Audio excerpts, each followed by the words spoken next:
Ya, masih dari Breaking News Kompas TV, Saudara, Timnas lolos ke babak ketiga kualifikasi Piala Dunia 2026. Kans tim Garuda ini memang masih sangat terbuka lebar.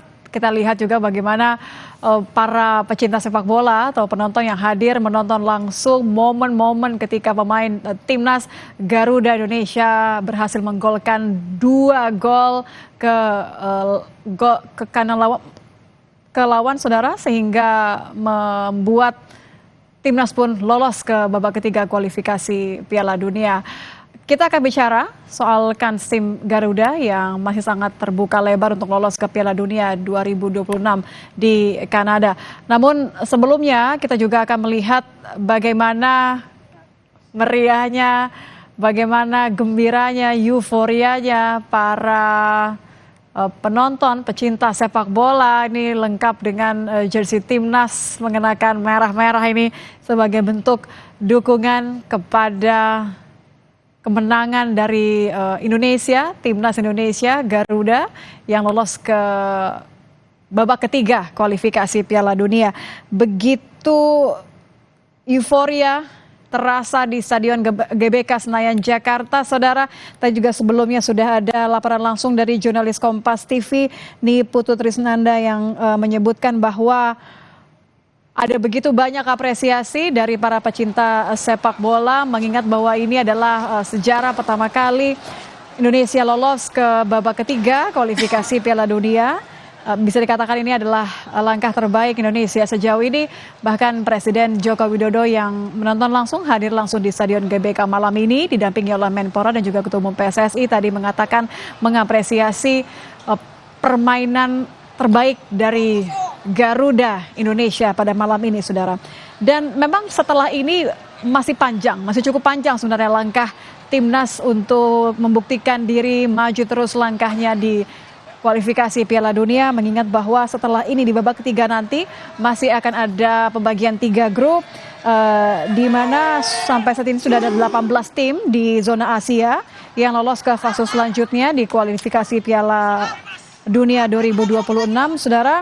Dan tidak hanya malam ini, tapi juga kita mengapresiasi persiapan Timnas Indonesia, karena mengingat bahwa Piala Dunia 2026 ini kan diselenggarakan di 3 negara, Amerika Serikat, Meksiko, dan juga Kanada. Artinya jalannya memang masih sangat panjang, tapi tentu optimisme ini dirasakan oleh kita semua.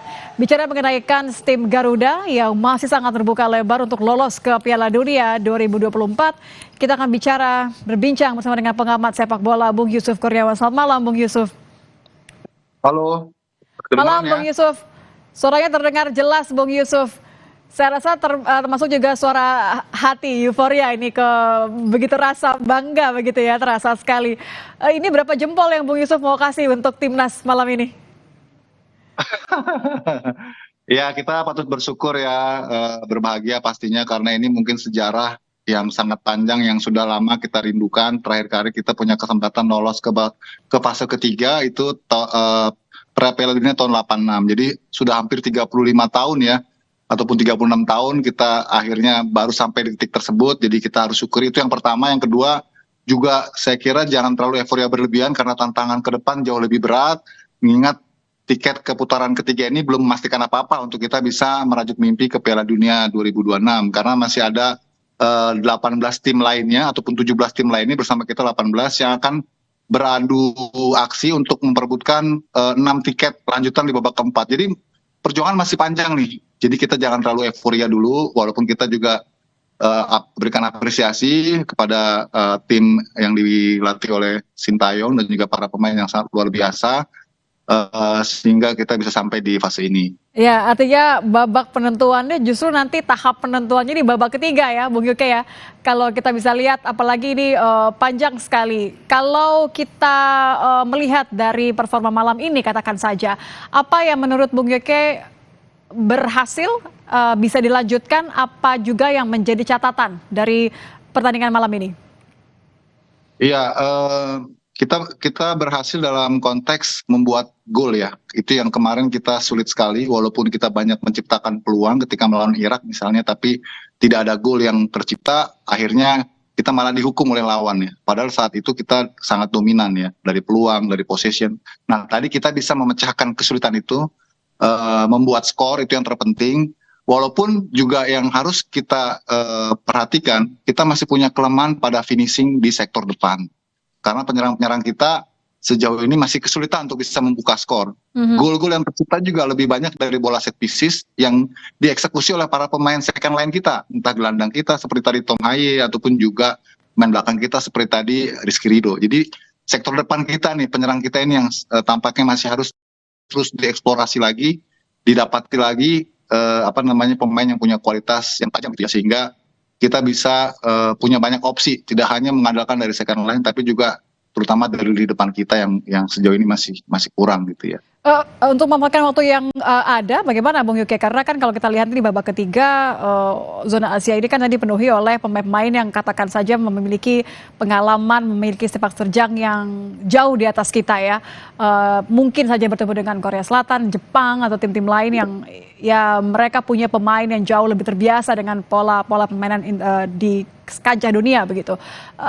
Bicara soal lini yang lebih banyak tadi, mampukah kemudian pelatih Shin Tae-yong memanfaatkan waktu yang cukup untuk mencoba berbagai strategi? Ya, waktunya masih sangat terbuka lebar ya, karena drawing untuk putaran ketiga kan nanti baru tanggal 26 Juli ya, jadi masih sangat panjang. Momen inilah yang harus disiapkan strategi ataupun juga program kedepannya ya, untuk kita bisa menuntaskan pekerjaan rumah yang masih tersisa saat ini gitu. Jadi kita masih dapat waktu yang cukup saya kira untuk STY mengeksplorasi lagi plannya, strateginya, atau mungkin pencariannya ya. Karena kita harus akui bahwa kualitas timnas senior kita nih banyak ditopang oleh pemain-pemain diaspora ya.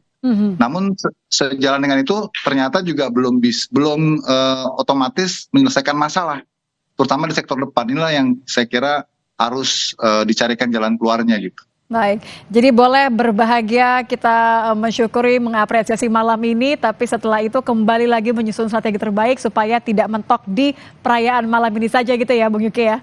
Ya, betul. Baik, terima kasih Bung Yusuf Kurniawan, pengamat sepak bola sudah bergabung bersama kami di Breaking News Kompas TV. Malam Bung.